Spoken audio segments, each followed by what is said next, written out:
I'm sorry. Bring Ms. Turner in, please. And I apologize. Yes, sir.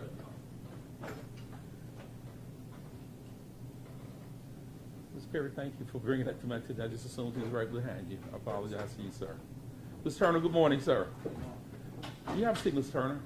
And again, for the record, state of Tennessee versus Billy Turner, docket number 1705881. Mr. John Keith Perry, Ms. Andre Thomas, the president, Mr. Turner, Mr. Austin Schofield, Mr. Paul Hagerman are present for the state. The state had filed on the last sentencing hearing a notice of enhancing factors and a notice of motion for consecutive sentencing filed on or about June 3rd, 2022. Ms. Perry asked the court to continue the sentencing case so he could file a memorandum in opposition to the motion for consecutive sentencing and notice of enhancing factors, and that was filed with the court today. I've reviewed the notices the state has filed. We also reviewed the notice in opposition to the notice that the state had filed. There is a pre-sentence report that has been submitted to the court. A copy has been made available to all parties. Are both sides ready to proceed with sentencing? I think we are, Judge. With regard to the pre-sentence report, we go ahead and get one matter out of the way. Yes, sir. If Your Honor will refer to page 6 of the pre-sentence report. Yes, sir. And look down to page 1, 2, 3, 4, the fifth conviction listed there, offense date 12/7/1995. Yes, sir. Burglary other than the habitation. Yes, sir. Both Mr. Perry and I believe that is not Mr. Turner's conviction. That's an error on the pre-sentence report. Yes, sir. Both Mr. Perry and I believe that Mr. Turner has 7 felony convictions, not 8. That seems to be the one that is in error. Yes, sir. That's correct, Your Honor. Mr. Perry, Mr. Hagerman, thank you. And for the record, that conviction, December 7, 1995, burglary other than habitation, out of Truesdale County, Trousdale. Both parties are stipulating that that is not Mr. Turner's conviction, that he has 8 felony convictions? 7 instead of 8.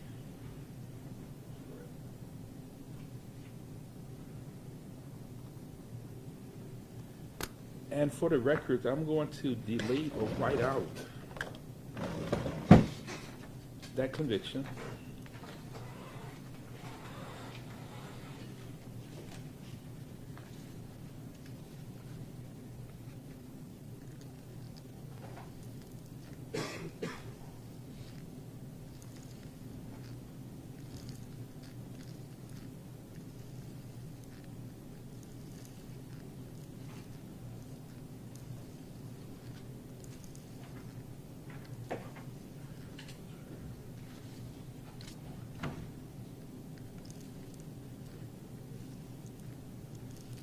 So this conviction, which is referenced on page 6, has been completely whited out for the purposes of the record. That will be transferred to the Court of Appeals and ultimately the Tennessee Supreme Court. Should the Tennessee Supreme Court at some point hear this case, will be admitted for the record. Deputy Smith.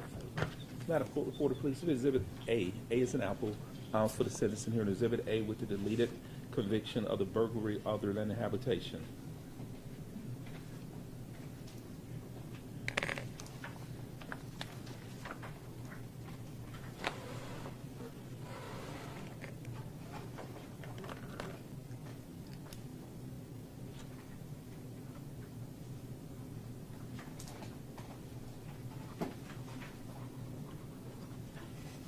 And this is a sentencing hearing pursuant to Tennessee Code Annotated 40-35-202. Ms. Haggard and Ms. Schofield, other than the contents of the pre-sentence report, which has been admitted to Exhibit A to the sentencing hearing, does the state have any additional proof we want to submit a sentencing? We're going to rely on the proof of the trial and the pre-sentence report with regard to the sentencing hearing. We would like to present Ms. Marion to testify briefly, victim impact of the substance of her testimony. Yes, sir. Ms. Deborah Marion. Is it Deborah or Deborah? Deborah. I apologize, Ms. Marion. Come forward, please, ma'am.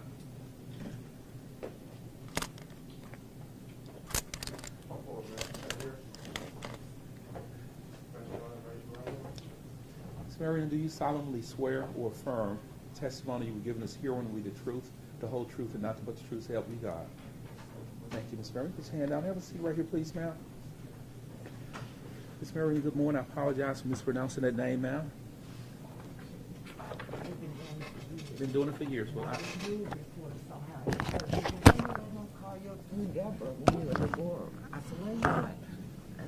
apologize. I'm going to do it again. Okay. Now, if you will, and I'll give you this option. If you want to, you can remove that mask while you testify. It might give the ability to breathe a little bit better, and also the lawyers and the media can hear you. If you will, please state and spell your name for the record, please, ma'am. Deborah Marion, Deborahmion, Marion. And Mrs. Hagerman, you may proceed. I've been calling you Miss Deborah for 5 years, but you told me early on that's okay. Yeah. Is that right? Yes. People have been calling you Deborah, I think, your whole Well, life. yes. I used to get in trouble. My mama said, Deborah, I know this trouble. Oh, it's trouble if it's Deborah. Yes, Okay. sir. All right. I've explained to you sort of briefly this morning about your opportunity to testify, is that right? Yes. And what the law allows is for you to describe to the judge, to this courtroom, what impact the death of your son has had on you and has had on your family. Okay? I know that's a lot, but can you tell us? Well, y'all, he was my firstborn child. I told my other kids they need to use him. I used him as an example. Whatever milk didn't work for him, I didn't give to the other. Whatever pamper didn't work for him, I didn't put him on the other one. He was just the example kid for them. And I used to tell all the time that they got to thank him because a lot of stuff y'all didn't have to go through because he made sure y'all didn't. Let's fast forward to this little boy. He was born a big boy. I'm talking about he was like, I couldn't even hold him like this without holding his head. It was that long. Only I could hold him like that was his granddad and his dad because they had those long legs. And this boy, for some reason, he never crawled on hands and knees. Both his hands and knees never touched the floor. He crawled on a tiptoe and a hand like this. Not, my mom's called him Mr. Big Stuff because he would never let both his hands touch the ground. And he went from that position to walking at 9 months.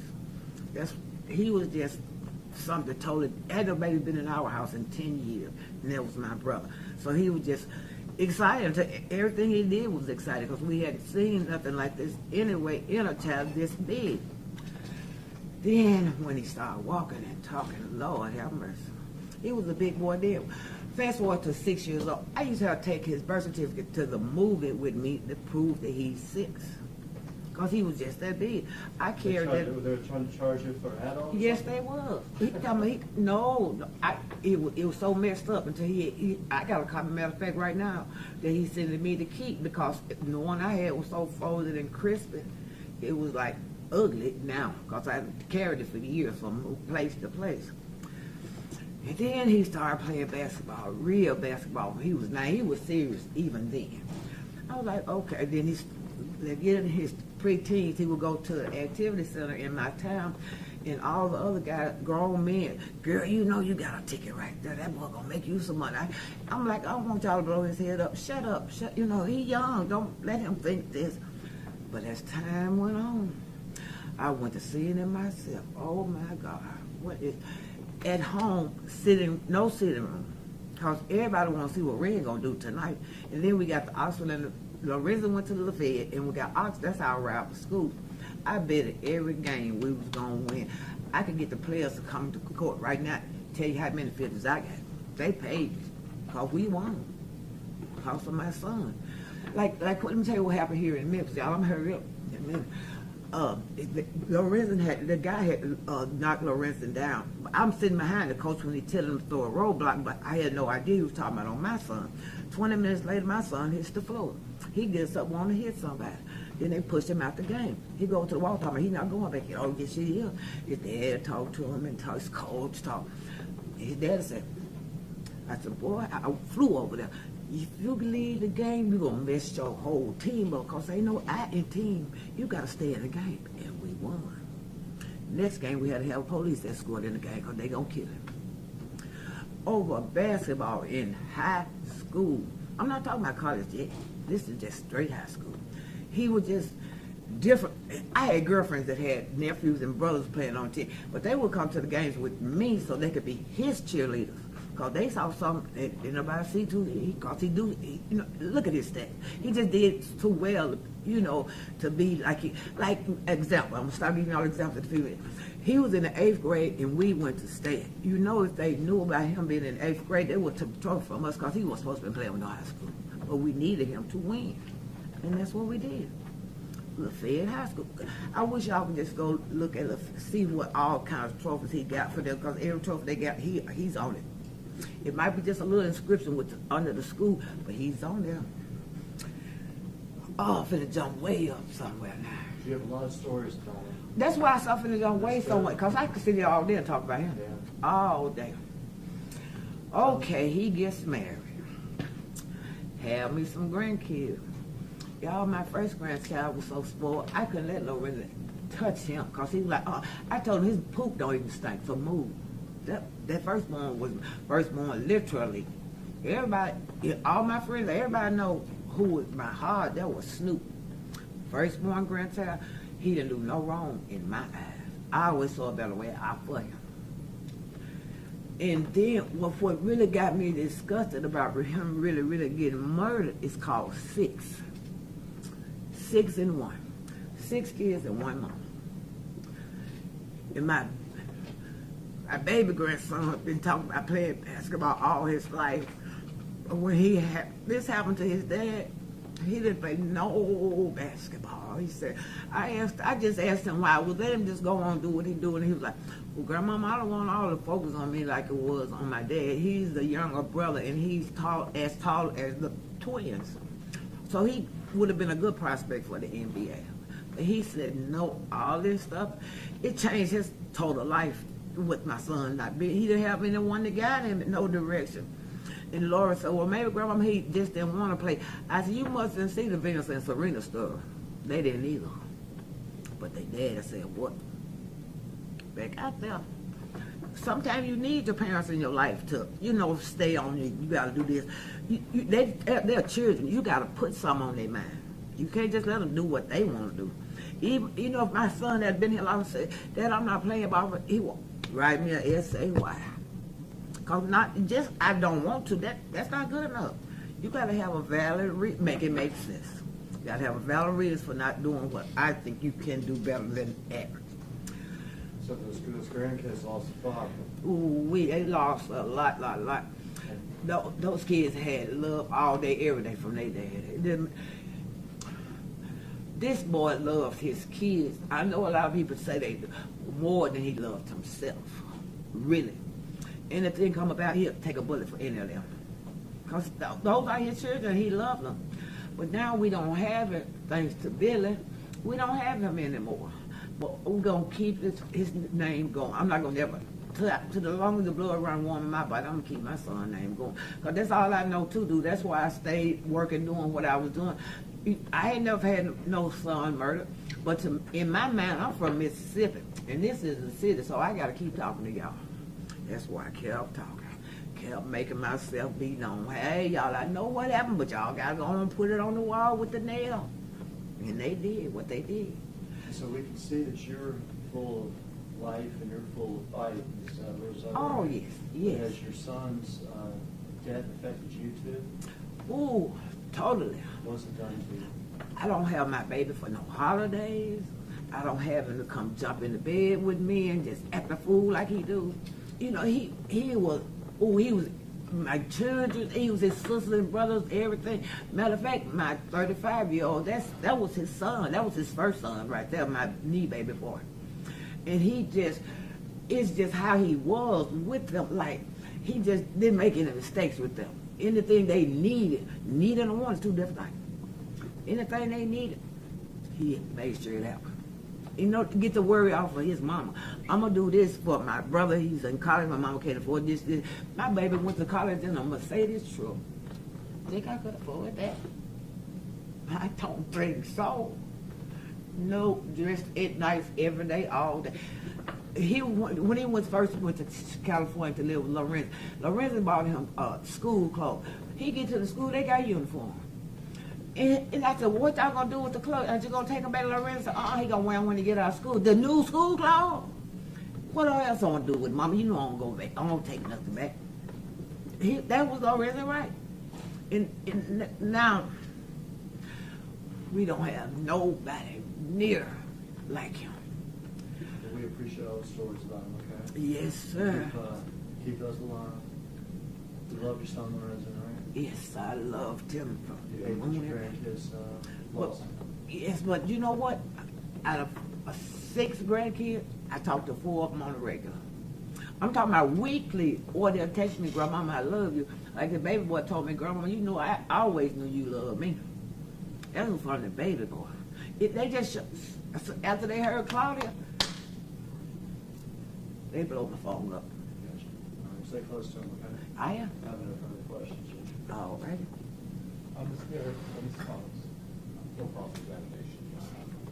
Ms. Deborah. Yes, sir. Thank you for your patience. Thank you for being present in court. And you know, I often condolences for your loss, ma'am. Okay. You may step down from the witness stand and watch yourself, please. All righty. Thank you much. Take it away from the next meeting.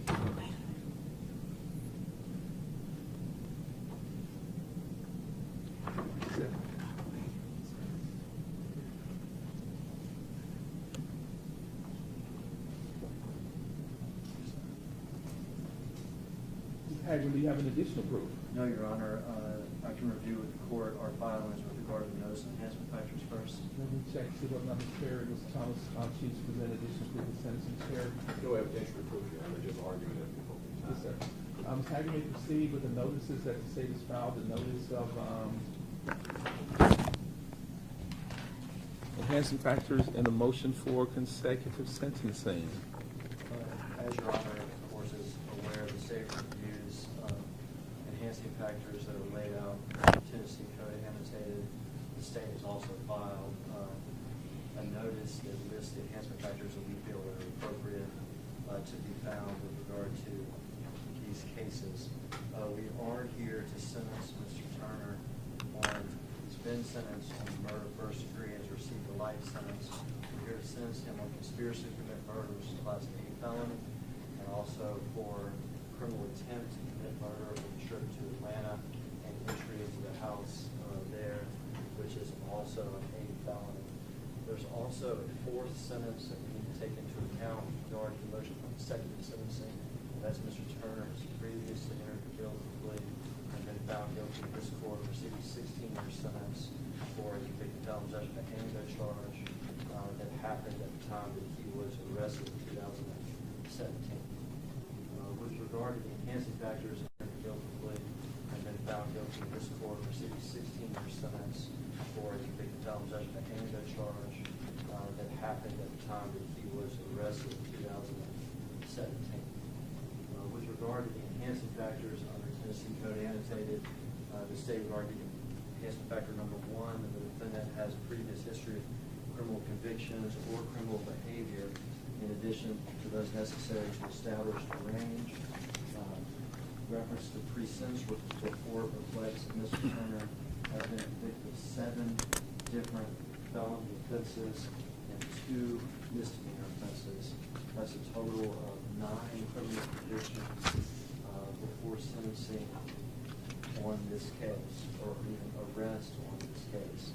Beyond that, the court also heard through a trial of several other criminal offenses for which Mr. Turner was not charged with, but which he did commit. And that would be convicted felon possession of a handgun, when he possessed a firearm on the trip to Atlanta to kill Lorenzen Wright, convicted felon possession of a handgun when he possessed a firearm at the time he killed Lorenzen Wright, convicted felon possession of a handgun at the time that he disposed of the firearm, tampering with evidence or destroying property on these 2 occasions, for cutting the barbed wire fence, which was evidence of the crime, and for throwing the murder weapon, which we saw at trial, into the lake. So by my count, that would be at least 13 felony offenses that this court could find constitute either convictions of criminal behavior, in addition to that necessary to establish his range, along with 2 misdemeanor offenses. the state is asking Your Honor to place tremendous weight on what is actually a tremendous criminal record, both of convictions and criminal behavior that are before the court. With regard to enhancement factor number 2, the state is not asking that you place great weight on this factor. The factor is that the defendant was a leader in the commission of the offense involving 2 or more actors. I think it's quite clear through the trial that the leader in the commission of this offense was Sherra Wright. However, Mr. Turner is there on the trip to Atlanta. He's there for meetings before. He is the gunman in the murder case, and he's the individual that, along with Mr. Martin, disposes of the key evidence, the murder record. The case law supports the finding and reinforces to this court that this enhancement factor is for a leader and not necessarily the leader of the offense. I think Mr. Turner qualifies as a leader in the commission of this offense.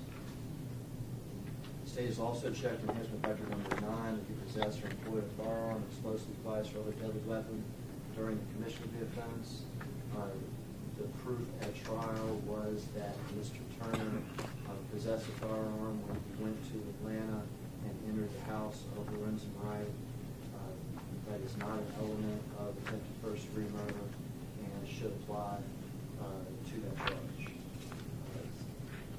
As well as enhancement factor number 10, that he had no hesitation about committing a crime when the risk of human life was high. The state is aware of the fact that this would not apply to the victim, Mr. Lorenzen Wright, but would apply to Michael Gibson when Mr. Turner and Mr. Martin entered that house in Atlanta to kill Mr. Wright. We've heard the testimony from Mr. Gibson, a lifelong friend, childhood friend of Mr. Wright, that he was the person who was sleeping on that couch and was put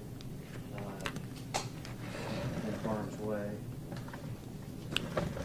at that time. So the state would ask that we find those enhancement factors as well.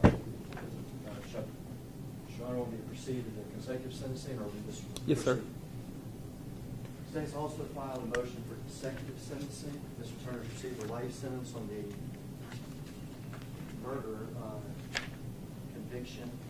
This court needs to determine whether or not the sentences for attempted murder, conspiracy to commit murder, and the 16-year sentence for convicted felon possession of a handgun previously imposed will run concurrent or consecutive or some combination of those things. The state has noticed 2 of the legal reasons for imposing consecutive sentencing. The first being that the defendant is an offender whose record of criminal activity is extensive. A pre-sentence report that references 7 felony convictions, 2 misdemeanor convictions. Courts in this state have found as little as, I believe it's either 5 or 7 misdemeanor offenses to constitute an extensive criminal record.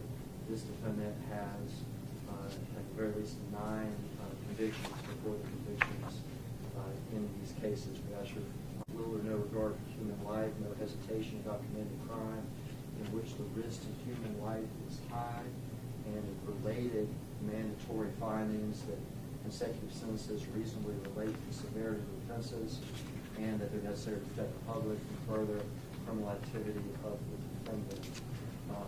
No need to rehash all the facts of this trial, but the testimony and the proof was, and we can put different words to it, that Mr. Turner was essentially a hitman. He was recruited by Ms. Wright at least 2 meetings at her house when, in cold blood, they discussed the murder of Lorenzen Wright. According to Jimmy Martin's testimony, they also discussed when and where this should happen. They concocted a plan, and they executed it, and Mr. Turner was, in fact, the executioner. Proof at the trial was that on the first attempt, these individuals, Mr. Turner and Mr. Martin, drove to Atlanta and entered the house with guns in their hands through an unlocked back window to kill Lorenzen Wright. then ultimately, Lorenzen Wright was lured out to this small road where the hitman was waiting. The incident began in the street, and the hitman, Mr. Turner, pursued Mr. Wright over the barbed wire fence, standing over him, shooting at least 9 times with a 9mm firearm, killing Mr. Wright. Is that a dangerous offender? I think there can't be any argument with regard to that.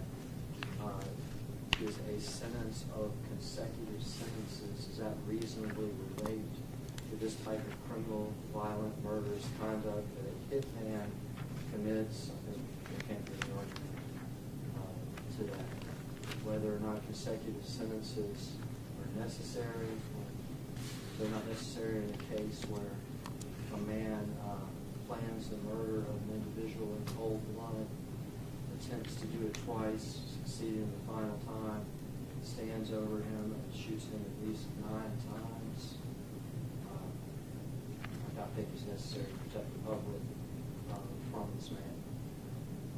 With regard to a recommendation of sentencing, with regard to a recommendation for an amount of time, For the record,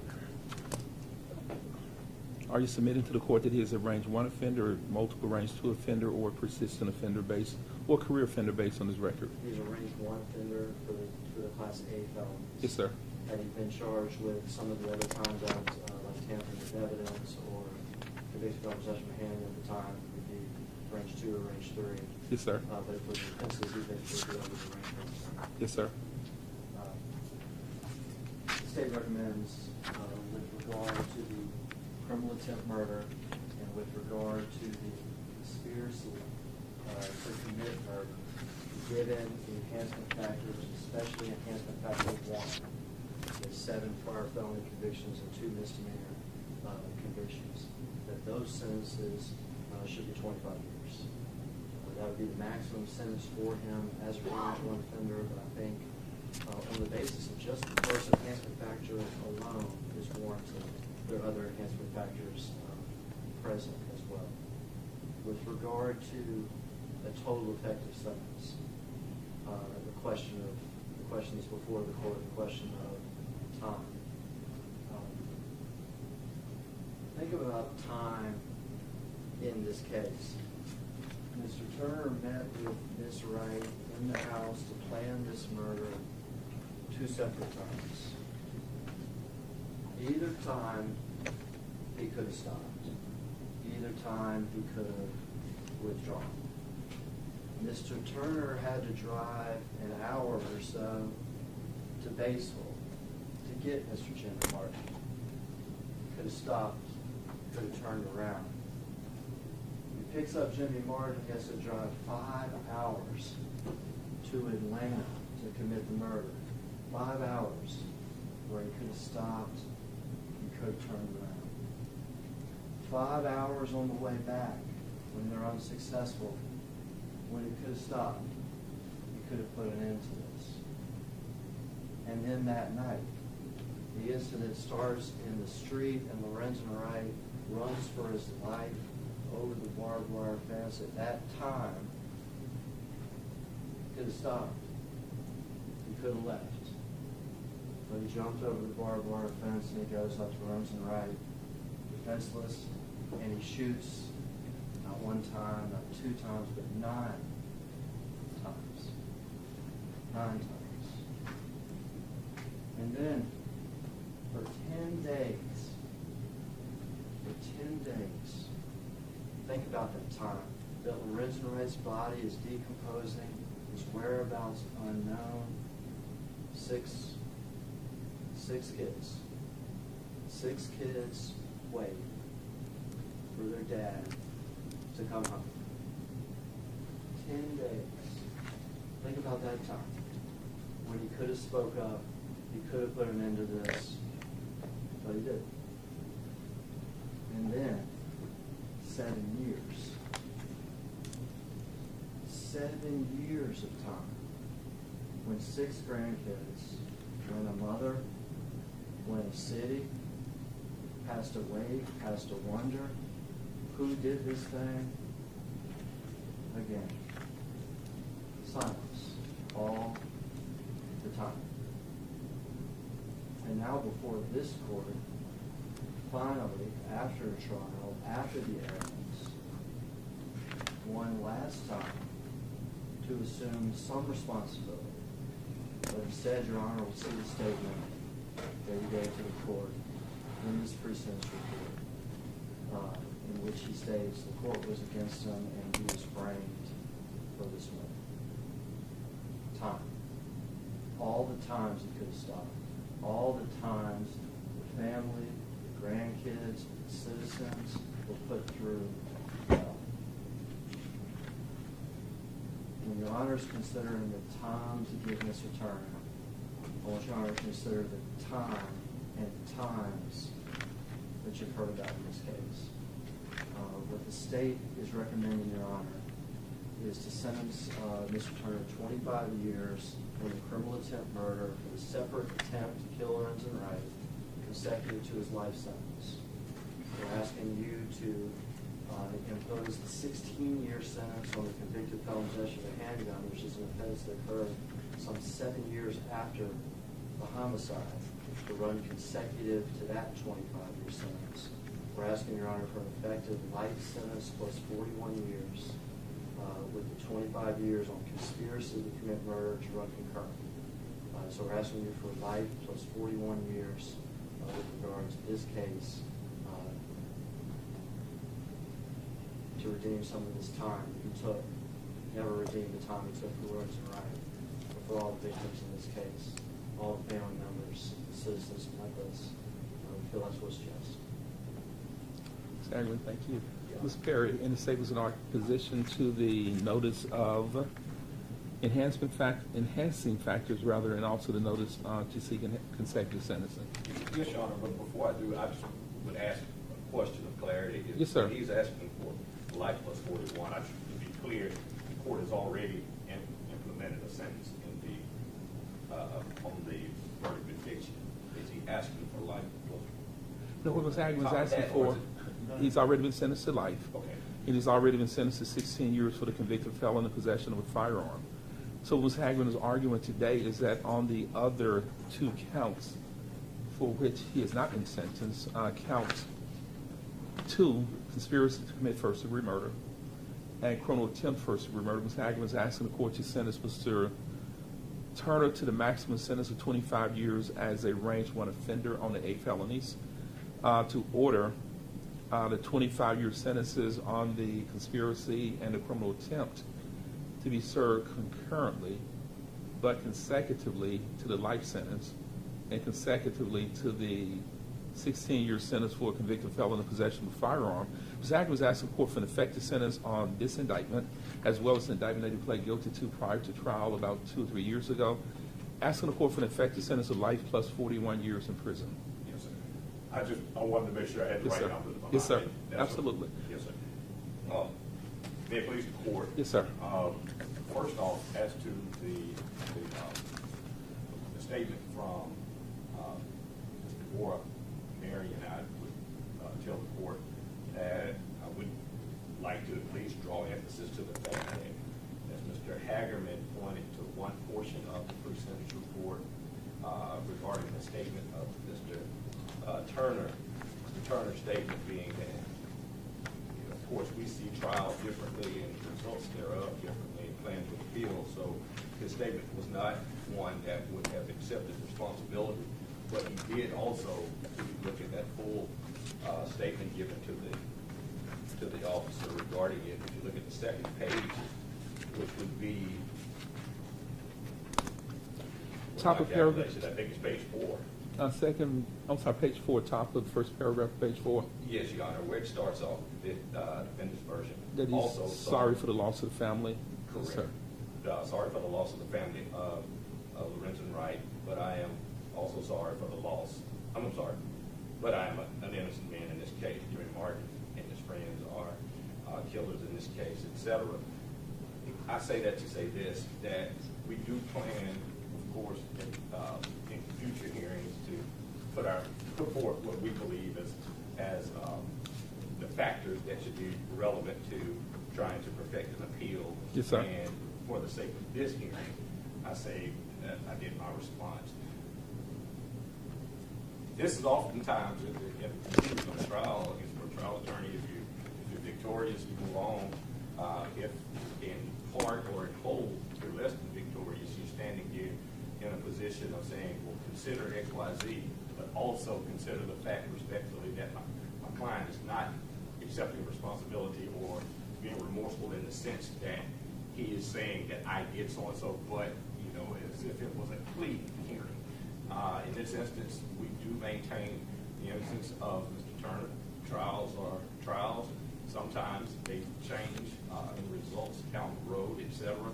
And with that in mind, I do want to just be clear that when that pre-sentence report statement was made, he was in no way trying to be disrespectful to the memory of Mr. Wright. We understand the impact that he had not only on his family, but as well as on the community, and just in general, and not only in this community, but nationally. Yes, sir. He's a figure that's known across this country and sports fans across the world. Because Mr. Hagerman went into aspects of the proof, just briefly, and I'm not going to go, this is not the proper setting for that, but I will say, particularly with the statements regarding the leadership role or partial leadership role, there was no testimony from either of the witnesses saying that at any time that Mr. Turner put forth an idea to anybody. So if you're looking at the evidence in the light most favorable to the state's position as it relates to sentencing, there's been nothing that was offered by either of the witnesses that the state really relied on, that being the cousin of Ms. Sherra Wright, as well as I'm assuming unindicted co-conspirator, Mr. Martin, who indicated his version, but he never said that Mr. Turner talked to him. He said that they went on a trip and really didn't talk about anything. There was no testimony that Mr. Turner laid out the plan regarding an apartment or a place where Mr. Wright was supposed to live in Atlanta. There's no testimony regarding from the cousin that Mr. Turner at any point in time tried to lay out a demand, tried to lay out an amount of money, tried to in any way entice anybody or recruit anybody to be a part of this scheme that, according to the testimony of both individuals, was the brainchild of Mr. Wright's then wife and subsequently ex-wife regarding the plot or the motive that she would have had, not anything that Mr. Turner is accused of or that any of the witnesses at any point in time have indicated effectively to this court any sort of a leadership role as it relates to the enhancement factors. And going back, I guess I'll just go by line from the position of the state, the motion for consecutive sentencing, where I think he notes factor 2, the defendant is an offender whose record criminal activity is extensive. In my reply, I conceded that fact, but I also brought to the court's attention the time span and the gap in time as it relates to the offenses that, according to the pre-sentence report, would have shown an age from the offense dates that indicated that Mr. Turner was age 20 and age 21 for the offenses that make up the bulk of what the court is to consider today. And the effective sentencing date for those various offenses, some of which occurred according to the report and the records on the same day, but he pled guilty to those sentenced on one particular date by the court, effectively two cases that involved multiple, accusations, etc., and gave him a number of felonies at that particular point in time. Nobody is here to diminish that. I think that the record is clear that from the time frame that Mr. Turner exited prison based on those initial cases, which I think would have been in 1995, until the accusation in this case, which would have been in July of 2010, there was no alleged criminal activity leading up to that time. I know that previously when we had a bond hearing before there was consideration regarding the fact that there was an indictment related to the possession of a firearm. It wasn't a handgun, but it was in relation to the possession of a shotgun found in the home of Mr. Turner at the time that he had been arrested on this case, to be brought to the attention of the investigators themselves. But that the court said that, I think the statement was that, as far as the court is concerned, he might have had that weapon from the time, from time infinitum. In other words, there's no way to try to refute that fact. I asked the court respectfully in regards to the sentencing factors today that from the proof, there's only isolated proof that that gun was possessed on the date that the officers would have come in and done the investigation and found and discovered it. He came to the court and took his responsibility for it, looked the court in the eye and said, the time that we've negotiated, he's willing to accept, and we move forward in anticipation of his trial date in this case.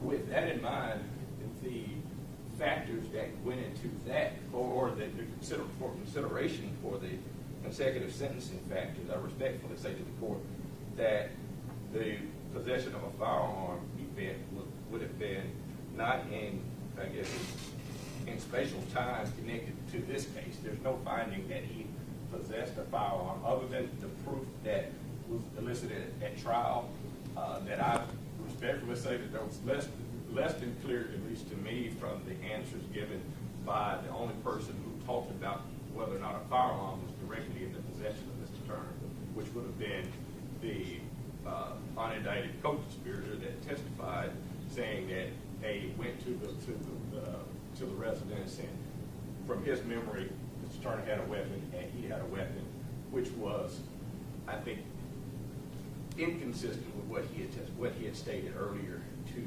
the law enforcement officer. That stated, that goes into a factor that I think the state is relying on, which was the non-hesitancy, or the defendant is a dangerous offender whose behavior indicates little or no regard to human life, no hesitation about committing a crime in which the risk to human life is high.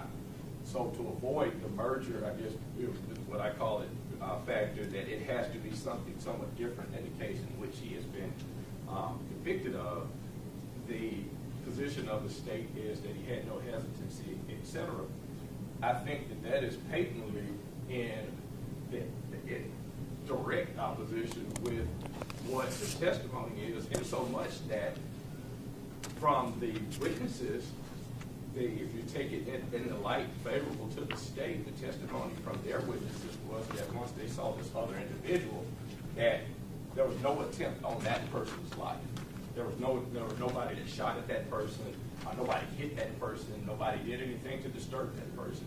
In fact, it's our understanding from the testimony that the only time that he knew that, according to witnesses, that he being, I think, in the discovery pack, he was described as a bald-headed gentleman on a couch from Mr. Jimmy Martin, the state's witness. That being the case, Mr. Martin's testimony was clear that once he saw this person on the couch, that the two individuals, Mr. Martin, and according to Mr. Martin's testimony, Mr. Turner, left him alone, undisturbed. He found that out from the investigation and when people talked to him about it. So in other words, you can't say, with all due respect, Your Honor, that the defendant is a dangerous offender whose behavior indicates little or no regard for human life and no hesitation about committing a crime if it's related to this gentleman, where there's clearly a hesitation about disturbing him. His sleep wasn't even disturbed. So you're not saying that, somebody tried to make sure that he wasn't a witness to X, Y, Z, or tried to hit him in case he heard people trying to leave the house or anything like that. They saw the individual according to the testimony and let him be. That being the case, Your Honor, I say that factor does fail as a factor in the sentencing. Going from that to the factors for enhancement, there are two enhancements on the first page, number 1 and 2, and then there's a second on the second page. Yes, sir. 9 and 10. On number 1, it says that the defendant has a previous history. The court is aware of that history, has seen that history, and previous hearings as well as the pre-sentence report. There's no sort of objection to that. The objection that we had previously has been worked out, and the court agreed to strike that from consideration. But that said, there's no way to change the fact that he does have a number of felony convictions, prior felony convictions. As it relates to number 2, the defendant was a leader in the commission of an offense. I think I just laid out that argument in relation to the consecutive sentencing factors, but I just reiterated that I just don't see that there was a leadership role that has been established and that follows the cases that have been placed before courts since the initial case of Gray versus State, which was a 1976 case. No line of cases indicates that that factor should be sustained unless there's some kind of evidentiary showing of that, and I just don't see that leadership role being shown. On number 9, the defendant possessed or employed a firearm, explosive device, or other deadly weapon during the commission of the offense. And once again, to avoid the merger doctrine, I think that it's related to the Atlanta trip, and according to the state, the testimony, I think, was somewhat contradictory when related to the statements that had been given previously. But that said, there's no objection to the fact that he did, during trial, he being Mr. Martin, indicated there were firearms when they went on that trip. But number 10, the defendant has no hesitation about committing a crime when the risk to human life was high. I reiterate the previous objection. I just don't, and that also would relate to the Atlanta trip and not the Lorenzen Wright homicide. Those are just to answer the specific concerns of the state that were written and that were, I guess, emphasized during the argument earlier. As it relates to the pre-sentence report, it seems that the pre-sentence report observes a view that the risk factors for the risk and needs assessment, and I would like to just read this briefly if I can, Your Honor. Absolutely, yes, sir. It states that the risk and needs assessment is a supplemental tool for judicial consideration and sentencing. And going down to, I think, line 7, the defendant was assessed with Tennessee's validated risk assessment, resulting in a risk score of moderate, with higher or moderate needs in education. That relates to the fact that, according to the report, he stopped school, I think, for around the 10th grade. And it says that, and for residential and family purposes. Now, at the time of the actual arrest and at the time of the accusations, I think that the report observes that he had residences during those times. He's been incarcerated now since 2017, and of course, reentry would pose some sort of risk in the need to establish a solid home life or a solid place where he can go and reside. So based on this assessment and the court order supervision recommendation include, and then it just talks about the different resources that would be out there based on that, but it does not talk about a high likelihood of recidivism. I don't think it, when I read the report in whole, there were large gaps or spatial gaps in time for the court to consider the fact that Mr. Turner had no interactions with the court system. Once he got out, he met the obligations of his probation. He did everything that he was supposed to do under the law without having come before court for any sort of accusation that he needed to be revoked or any sort of time frame needed to be imposed for him to be incarcerated post him doing his time back during the 1990s. In 2010, the case had been before the court and before jury. Of course, he was found guilty by jury, but as I stated before, we do plan to vehemently push appeal and think that we have some factors for appeal, but that is another day and another hearing time. I think that based off of the evidence that came forth with those time frame gaps where he's not out every time that he's free committing some robbery or committing some act that the court can rely on and say, hey, this person never needs to see the light of day. I just don't think that this person has shown or exhibited that type of behavior that the report could say that he's a high risk factor to get in trouble again or to be something that would be problematic for the court.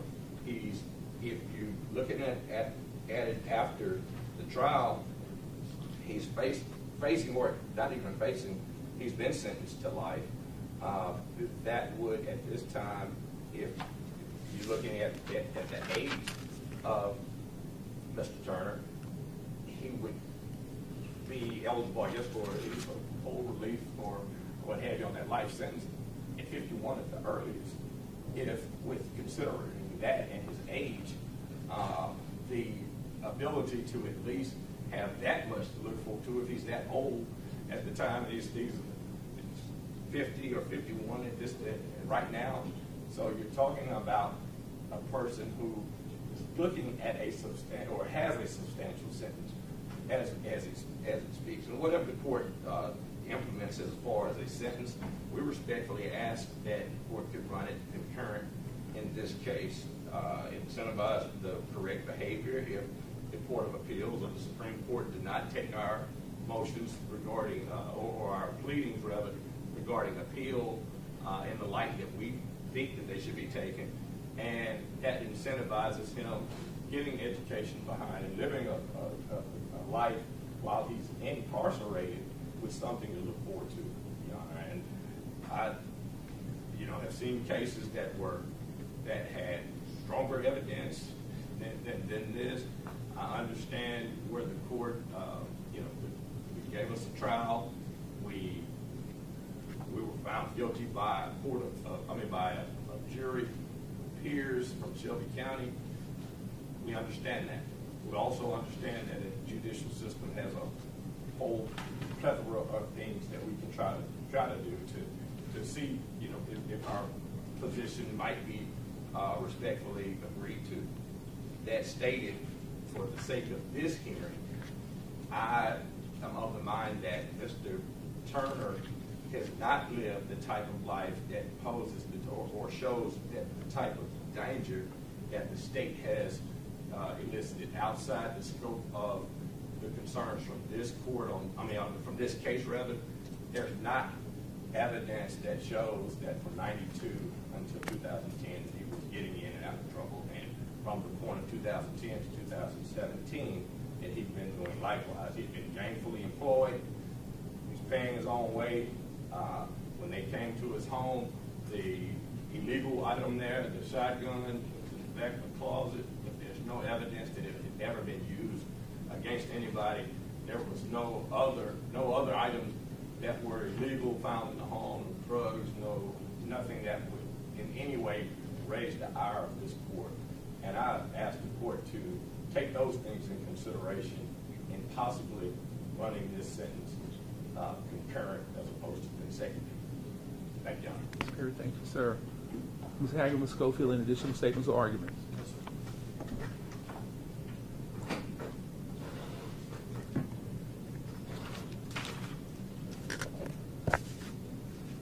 For the record, the court makes the following findings. All parties are stipulating that for purposes of sentencing on a Class A felony, Mr.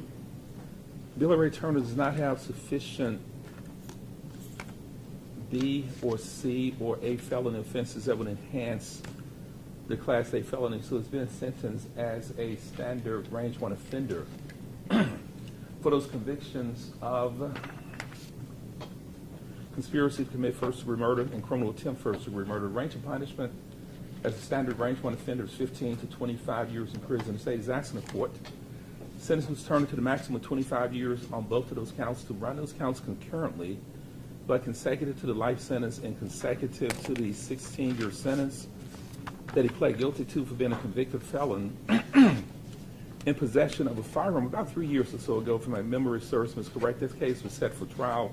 Ms. Turner entered a guilty plea and accepted responsibility for that offense 18017 02. The date of that conviction was June the 17th, 2019, 3 years and about 2 weeks ago.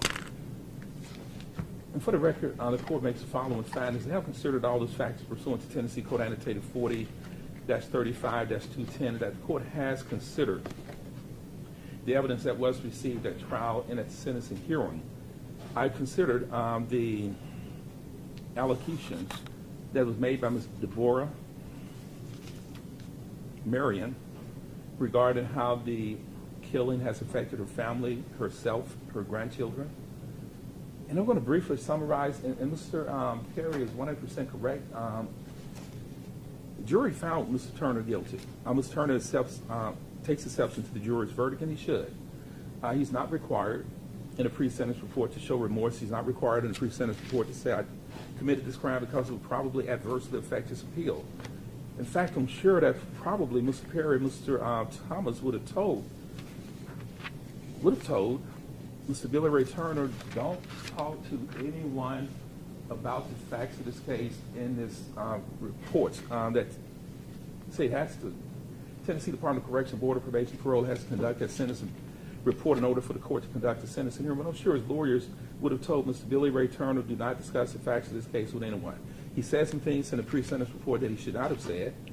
Those are unsworn allegations, so I cannot take those into consideration with sentencing and will not take it into consideration because those are unsworn allegations. He's not testified to that under oath. If he wanted to make an allocution in court, he can allocute anything that he wanted to, would also be an unsworn allegation, would not be subject to cross-examination or questioning by this court or by the state, or even questions from his lawyer. Mr. Turner, I'm going to consider this to be an unsworn allocution that Mr. Turner can make any time at trial or sentencing, would not give it any weight at all for any purposes at all, because it is in fact simply an unsworn allegation, or an unsworn allocution rather. The court has considered the alleged facts and circumstances of this case, and I know Mr. Harris has just called for we take great exception to the juror's verdict. We will bring this out in the motion for new trial within the next 30 days or so and ask you to consider granting Mr. Billy Ray Turner a new trial based on what we believe the jury should not have reached a verdict on this case. We think that the verdict is not supported by the evidence or other grounds that the lawyers will allege in the motion for new trial. That has to be filed within 30 days. But as a 13th juror, again, I do affirm the verdict that the jury reached in this case. There are, and the law is put on the record, when a jury reaches a verdict on the case, Mr. Perry again has said, Judge, the proof is not creditable.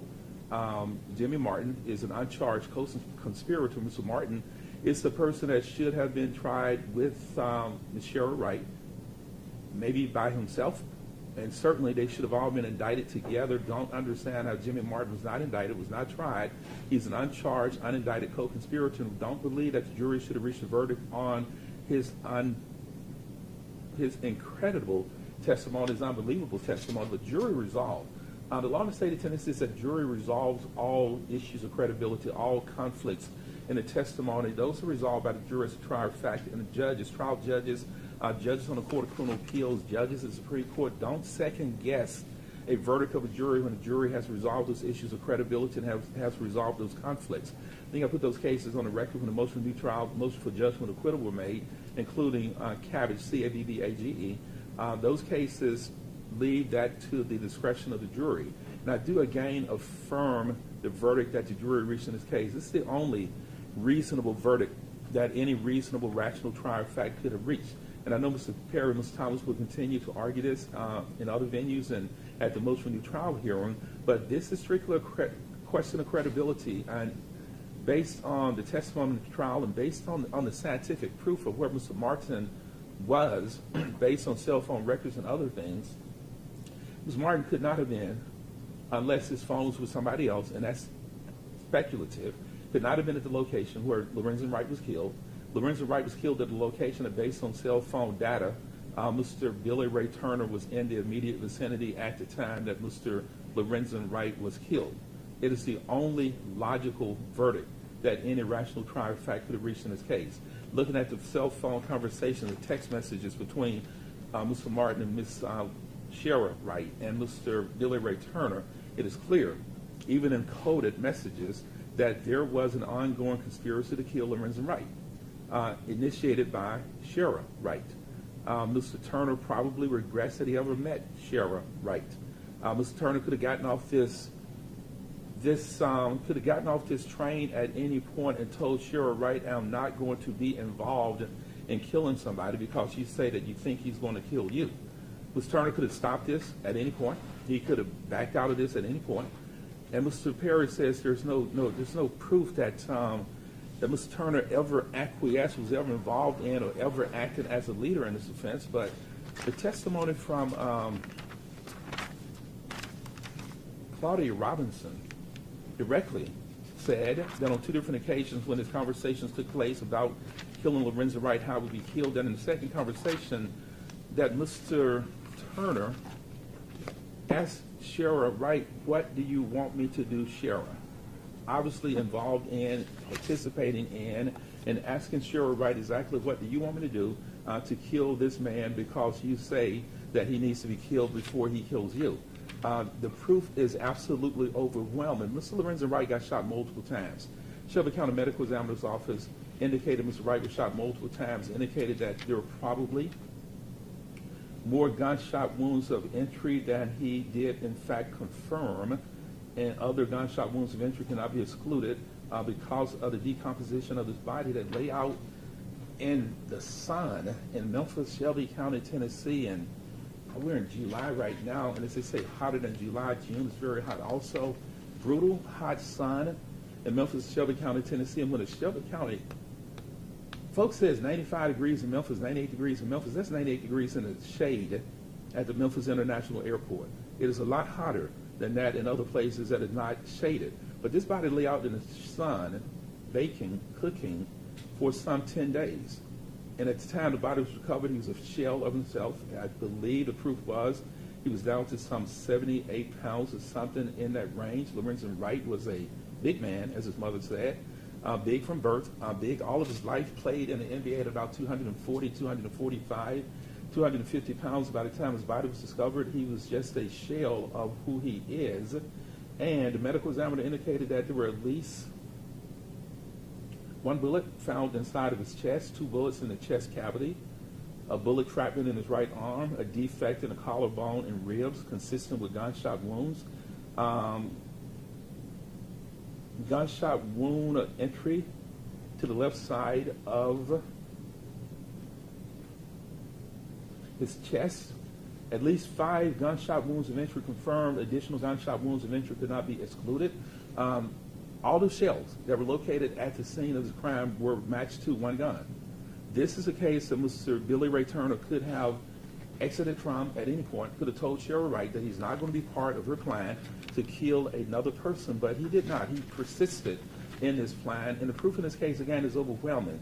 Even if you discount some of what Jimmy Martin said, that he was recruited to commit this crime, that he actually drove to Atlanta, took a trip to Atlanta, smoked some marijuana, had a great time, didn't go anywhere close to killing anybody, came back in.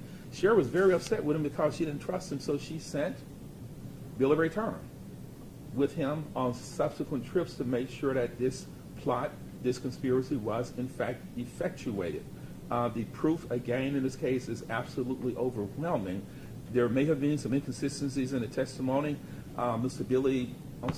Jimmy Martin may not be a person that the jury necessarily liked, may not be a person that Mr. Turner likes, may not be a person that Ms. Perry, Ms. Thomas liked, but the jury resolved all of those conflicts, any inconsistencies, and resolved on behalf of the state of Tennessee. And the state of Tennessee is entitled to the strongest and most legitimate inferences that can be drawn from the proof. And again, 14-13 juror, I do affirm this verdict, and the evidence in this case was absolutely overwhelming, and that's one of the factors that the court has considered pursuant to 4035-210. The court has also considered the principles of sentencing that's reflected in Tennessee Code Annotated 4035-102 and 103. The court has also considered everything that could be enhanced and mitigating as reflected in Tennessee Code Annotated 4035-113 and 114. We'll put that on the record shortly. The court has also considered the statistical data provided by the Supreme Court Administrative Officer Court regarding sentencing for similar offenses committed in the state of Tennessee. The court has also considered the results of a validated risk and needs assessment, which is included in Exhibit A, the pre-sentence report. Pre-sentence report indicates on the validated risk and needs assessment that Mr. Turner is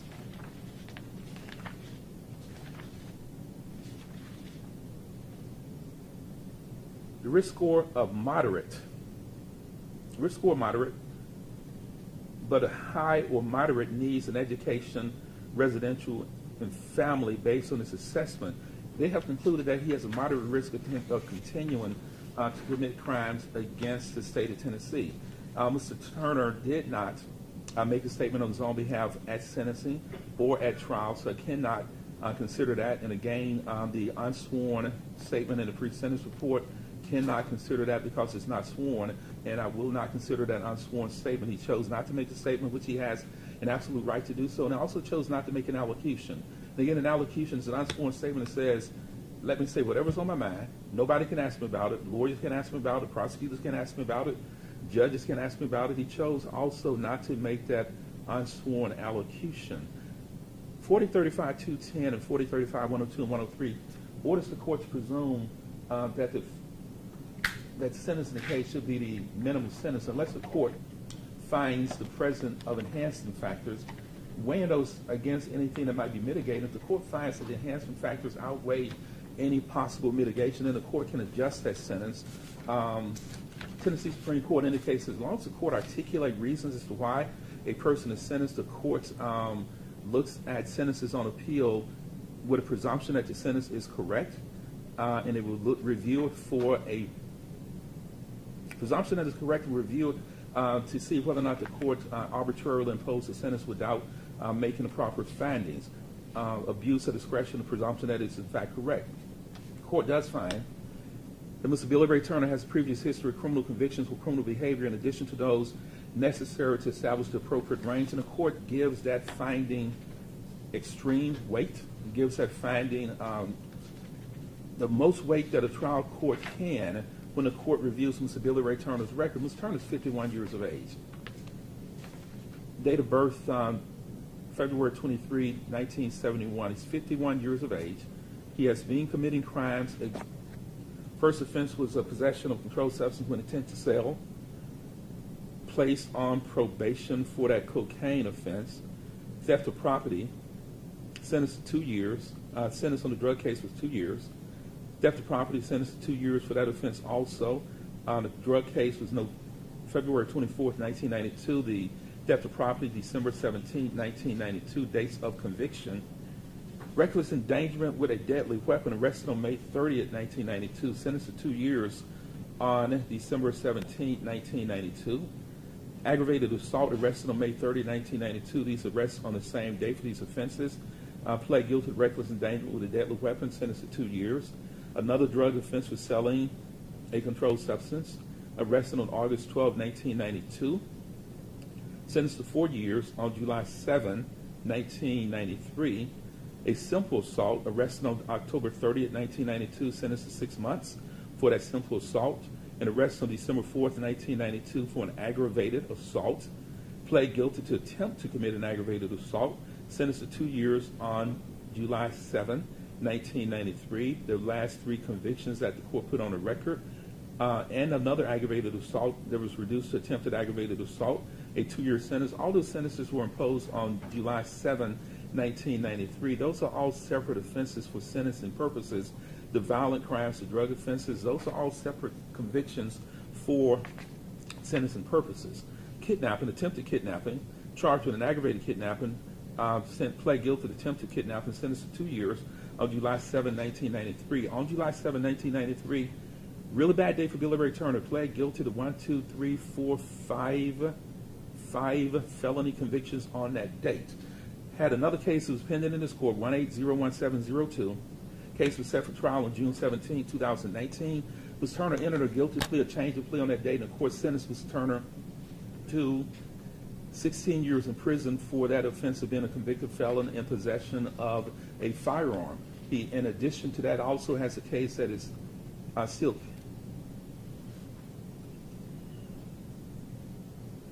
pending in this court, which has not been tried, has not been adjudicated. by definition, Mr. Turner is an offender who has a previous history of criminal convictions or criminal behavior in addition to those necessary to establish the appropriate range. At the convicted felon in possession of a firearm, pled guilty to that. He's been ordered by a judge not to possess, not to carry, not to buy, not to own any firearms, shotguns, ammunition, pistols, handguns at all. It is not only a violation of state law, it's a violation of federal law. And I have no idea. Mr. Perry says, Judge, we have no idea how long the shotgun was in the closet, no idea how long Mr. Turner may have had that shotgun. I have no idea how long Mr. Turner has been carrying a shotgun. He was ordered by a judge not to possess, not to carry, not a question of ownership. Whether or not he owns a shotgun is irrelevant. He cannot possess a weapon. And possession, if you have the ability to exercise dominion and control over a weapon, you are unlawfully in possession of a firearm. How many years has Mr. Turner been committing felony offenses by carrying firearms when he's been ordered by a judge not to do so on multiple occasions? The court gives extreme weight to the fact that he has a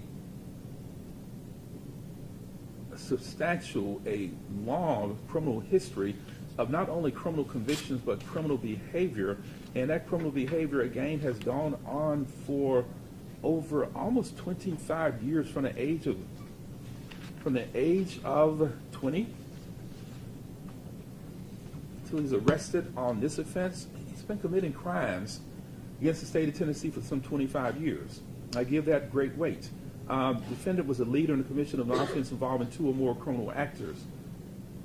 Not the leader, but he was a leader. That finding does not require that the court find that Mr. Turner is in fact the sole leader or that he is a principal leader, but that he was a leader. And he was in fact a leader in the commission of this offense involving two or more criminal actors. They recruited Mr. Turner, Miss Sherra Wright, recruited Jimmy Martin, in this conspiracy to kill a person. And the only,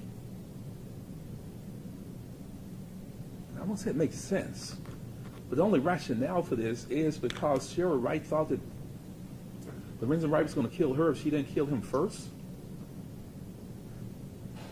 And for some insurance money, some $1 million insurance policy, I believe, that she had taken out on Lorenzen Wright shortly before his death, lured him to Memphis, sending him very lewd, very offensive text messages telling him to come back to Memphis because, basically, summarized because it would not publish those words in that text message, that is his woman. He might be with other women, but she belongs to him, and whatever he wanted to do sexually, she would provide it for him and come back to Memphis because all of this, I am your woman. Lured him back to Memphis, got him in Memphis so that he could be killed. Tried to have him killed earlier, but it was a failed plot because when they went to Atlanta, she had apparently left a window open that they entered into, found a lifelong friend, Lorenzen Wright, asleep on the couch, aborted that effort, did not carry out that attempted first-degree murder. Michael Gibson, Michael Gibson, Gipson, was asleep on the couch, bald-headed, since the 12th grade, and it is consistent with what Jimmy Martin testified to. Goes in, both armed, see a bald-headed man sleeping on the couch, and they aborted it and left it, not try to carry out because there were folks that were, in fact, available.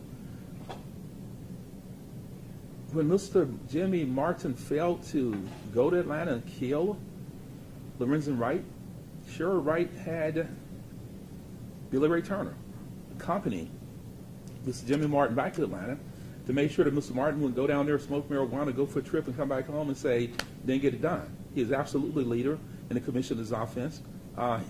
Proof in this trial indicated that he was in contact with Jimmy Martin, sending text messages back and forth, conversing with Sherra Wright.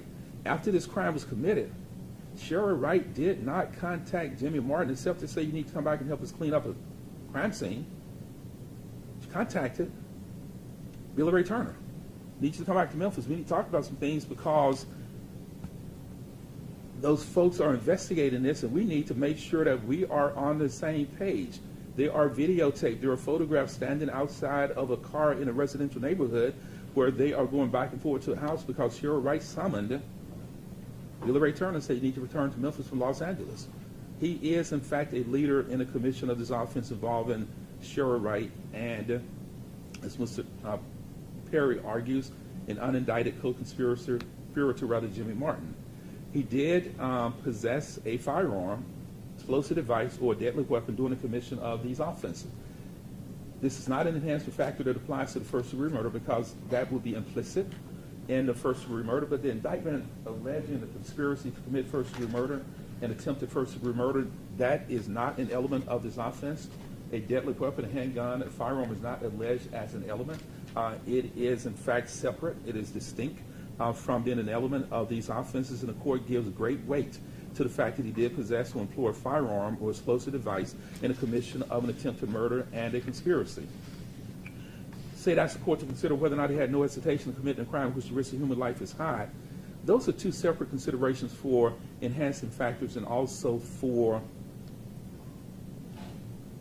whether or not the court should order these sentences to be served consecutively. Conspiracy to commit first-degree murder and attempted first-degree murder, those are implicit in those charges. So I cannot find that number 10 applies in this case because those are necessarily implicit and also necessarily elements of the offense of attempted murder and conspiracy to commit first-degree murder because risk to human life is always high in those circumstances. Mitigating factors, 40-35-113. His injuries, his conduct did in fact ultimately result in, and it did threaten, serious bodily injury to Lorenzen Wright. He did not act under any strong provocation. There are absolutely no grounds that exist to excuse or justify his conduct in this case. He did not play a minor role in the commission of this offense. He did not compensate or make a good faith effort to compensate Mr. Wright, Ms. Deborah, Mr. Wright's mother, or any other family members or victims. Did not make any efforts to compensate these folks for the loss that he caused Ms. Marion and her family. He did not. He's not particularly young. He's not particularly old that he would lack substantial judgment in the commission of these offenses. He was not motivated by a desire to provide necessities for his family or himself. He was not suffering from any mental or physical condition that would significantly reduce his culpability for this crime. He did not assist authorities in uncovering offenses committed by other persons or apprehending other persons who may have committed other crimes. He did not assist authorities in locating or recovering any property or person involved in a crime. Number 11 says the court has to consider whether or not he is guilty of this offense, having been found guilty by a jury, whether he committed the offenses under such circumstances that are so unusual that it's unlikely that he has the sustained intent to violate the laws of the state of Tennessee. That does not apply in this case because, as court has indicated, Mr. Turner has been committing crimes for all of his adult life. Mr. Paris has just called for there's a period of time where he was not really getting arrested, and all parties and judge, he has 7 felony convictions. But even when I excuse or discard or delete the one that everyone says is not his conviction, I'm counting 9 felony convictions in this pre-sentence report. At least 5 of them again were on one day, but I counted 9 felony convictions. Being a convicted felon in possession of a firearm, attempted kidnapping, 2 convictions for attempted aggravated assault, 1 felony drug conviction, 2 convictions for reckless endangerment with a deadly weapon, a felony conviction for another theft of property, and another felony conviction for a cocaine case. 9 separate felony convictions. He has indicated that he in fact has a sustained and demonstrated intent to continue to commit crimes against the state of Tennessee, and also has years of carrying a weapon when he was ordered by a judge not to carry or possess a firearm. 12 indicates that the court should consider whether or not he acted under duress. or under the domination of another person, even though the arrest or domination of another person is not sufficient to constitute a defense. Did he act under the influence of Sherra Wright? Yes. Was it domination, or was it something, the arrest that was so great that it overwhelmed his ability to make rational decisions independent of anything that Sherra Wright might have been doing? Jimmy Martin tried to get off this train. Jimmy Martin says, I'm not going to Atlanta. I'm not going there to kill him. And he was Billy Turner was sent back on another trip with Jimmy Martin. Says, make sure he gets this done, because I don't trust Jimmy Martin to do this. Jimmy Martin says, I'm not killing anybody. Jimmy Martin, on the date that says we're going to kill him, he's coming to Memphis. Need to hear, need to be part of this ongoing conspiracy. Need to meet me out near my house, because he's going to be there. It's time for this party to kick off. Jimmy Martin says, I'm not coming there. I'm in Mississippi. My phone says I'm in Mississippi. I'm traveling up the highway. But before he ever got here, that killing is done as Lorenzen Wright is running through the woods, jumping fences, trying to get away from this man and his ex-wife. Unsuccessful. Jimmy Martin says, I don't want any part of this. So he was not acting under such duress or domination that his will was somehow overcome. 13 indicates the court has considered any other factor that are consistent with the purposes of this chapter.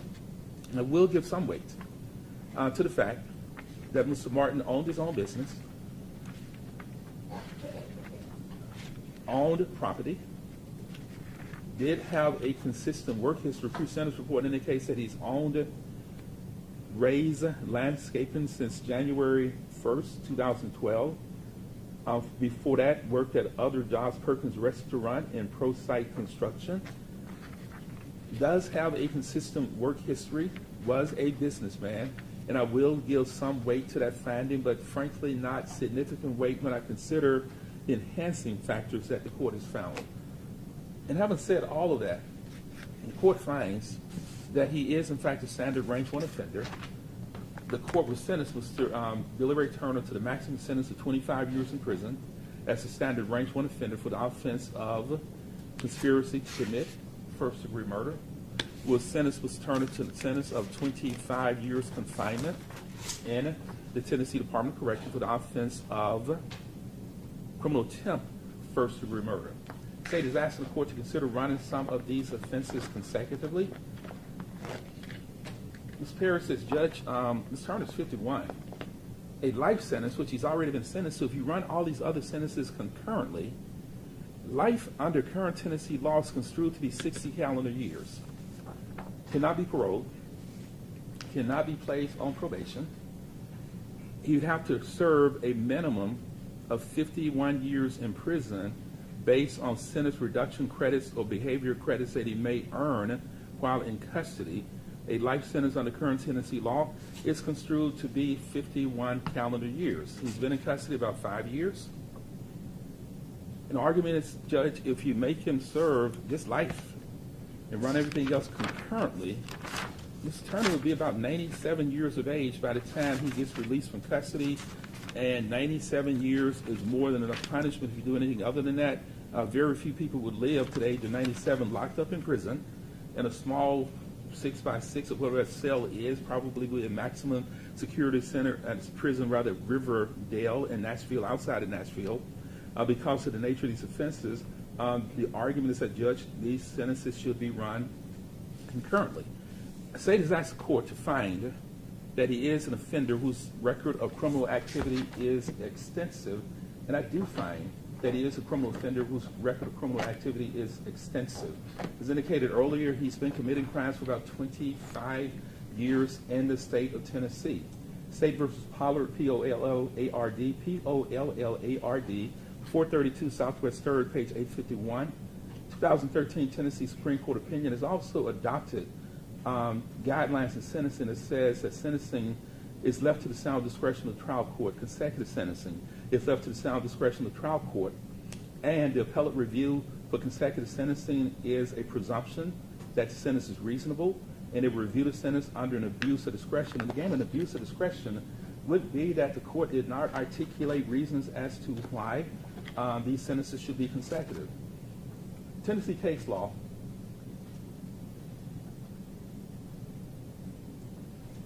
says that when a court looks at consecutive sentencing and whether or not his record of criminal activity or criminal convictions is extensive, this factor has been interpreted to include not only the convictions presently before the court, but also prior arrests or prior convictions.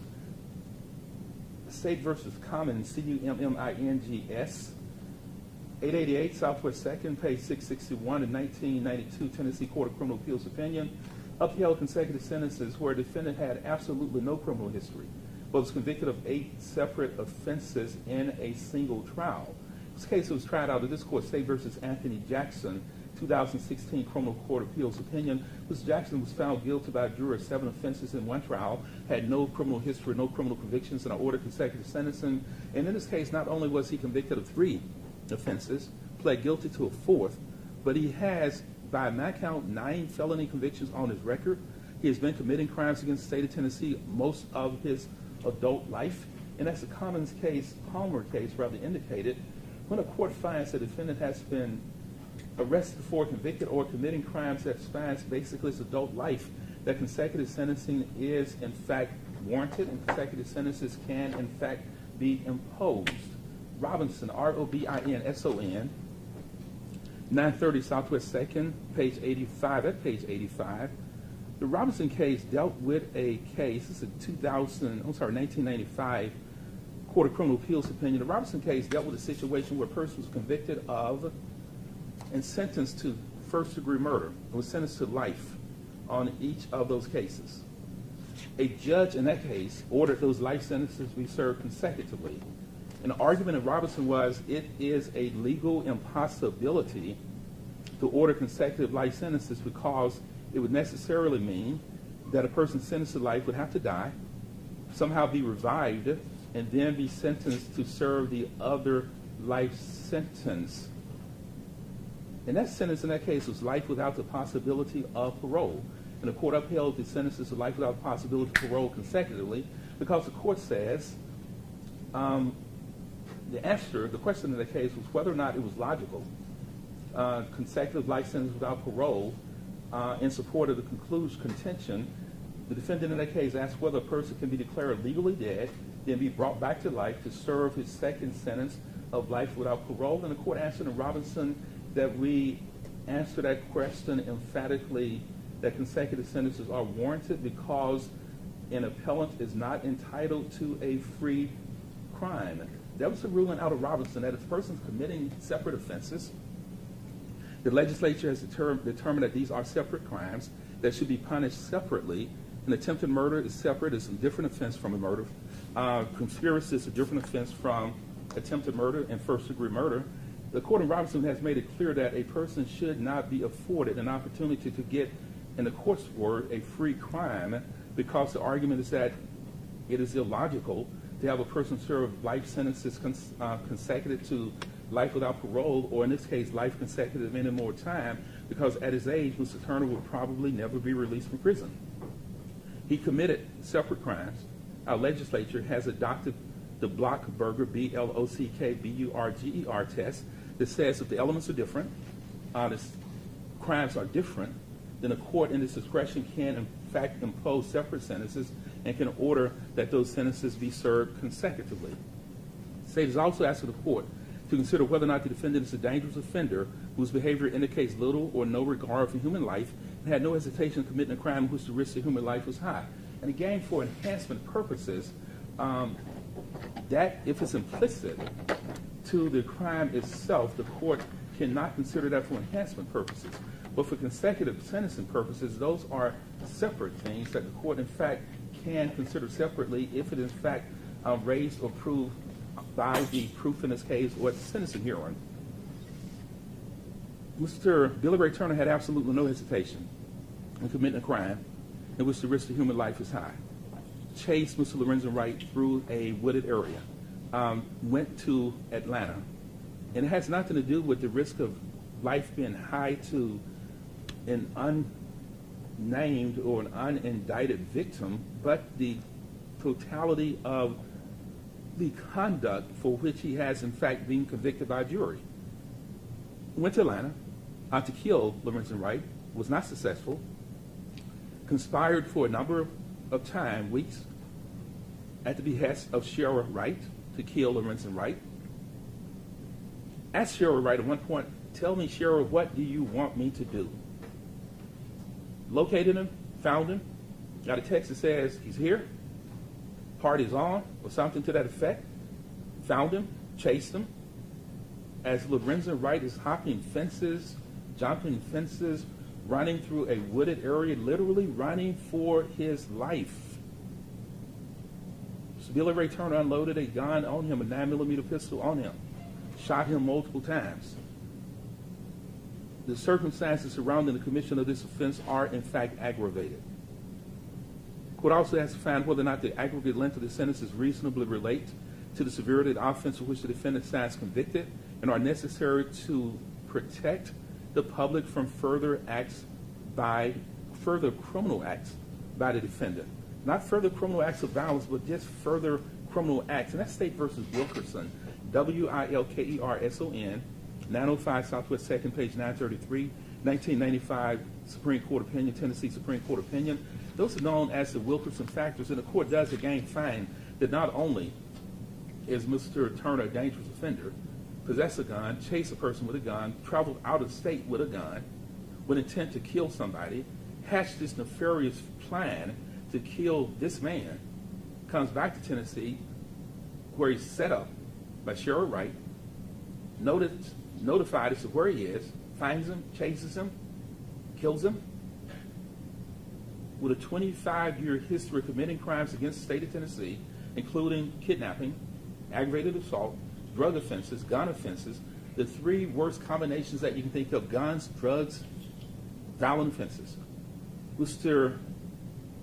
Billy Ray Turner checked all three of those boxes.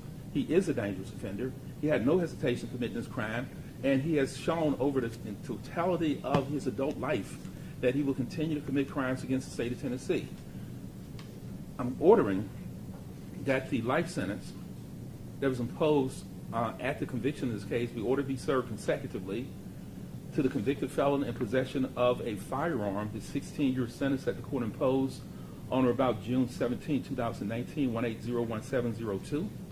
We're going to order that the two 25-year sentences on this case be served concurrently with one another. I could actually impose those sentences consecutively. Also, the state is recommending concurrent sentences, and that's non-binding on the court. The court could actually order consecutive sentences, but I would not order consecutive sentences on the conspiracy and attempted murder. 25-year sentences, those sentences will be served concurrently with each other, but that 25-year sentence will be served consecutively to count one of this indictment, the life sentence, will be served consecutively to the convicted felon unlawfully possessing a firearm.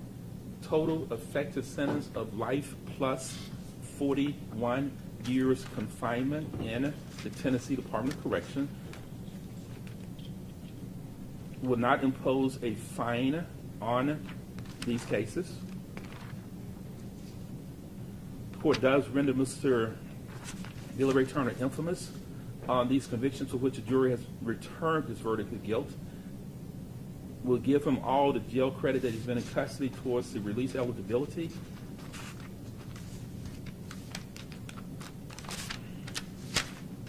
I understand that Mr. Turner will, in fact, appeal these convictions. And I wish him good luck on appeal. We'll hear his motion for new trial in 30 days or less. And if Mr. Turner prevails upon the court and says, Judge Coffey, this is why you should grant me a new trial, I would certainly listen to any arguments that Mr. Turner makes at that motion for new trial. Life in Tennessee, what does life in Tennessee mean right now? I have no idea what life means. Every time the legislature goes back into section, there's a movement that says we need to look at what life means in Tennessee. We need to reform sentences, because if you sentence a person to life, that person has to serve 51 years in prison before he can be released. As Mr. Perry argument, that really doesn't incentivize, give a person encouragement to say, let me do well and maybe I can get out of prison before 51 years. I have no idea what 51 years mean. With next year, with the legislature, go out in session and say we're going to have folks become eligible for release after serving 25 years of a life sentence or 15 years of a life sentence, because you keep hearing that Tennessee's life equals 60 years, may be one of the longest sentences in this country. So I have no idea what life means. Does Mr. Turner have to serve 51 years of sentence? I don't know. We'll find out next year. We'll find out in 5 years. We'll find out in 10 years. But it would be irresponsible of this court to tell a person who has 9 on that record, 10, 11, now 12 felony convictions on his record, 12 felony convictions over 25 years, that we're going to order all of these sentences to be served concurrently. It is not in the best interest of justice. It is not in the best interest of deterring crimes. If consecutive sentences are not warranted on this case, the state of Tennessee, the legislature needs to do away with consecutive sentences.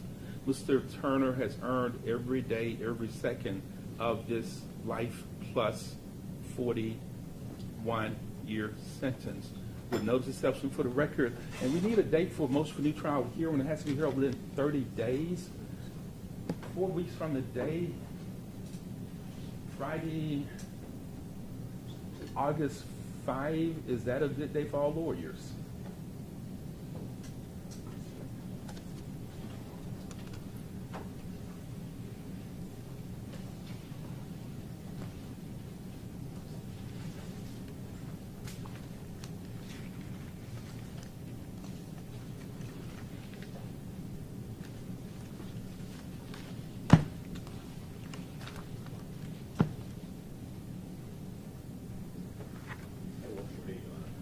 Ms. Haggard, Mr. Perry, Mr. Schofield, is that a good day? We shall accept, Madam Clerk, for a motion for new trial hearing on August 5, and those other cases that are still open, shall those set for report on August 5, please. Mr. Thomas, Mr. Perry, Mr. Haggard, Mr. Schofield, Mr. Turner, thank you all. See you in a month, Mr. Turner. I wish you good luck, sir. Thank you, sir. Yes, sir. Jeff Smith, you call the court in recess, or remain seated, please. Court stands in recess.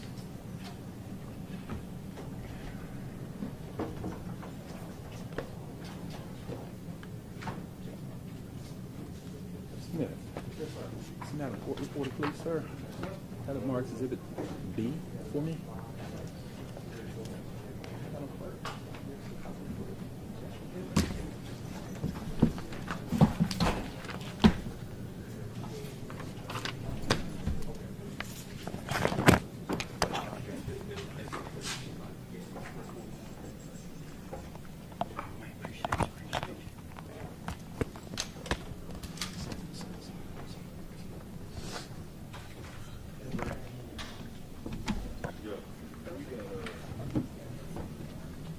Homes up.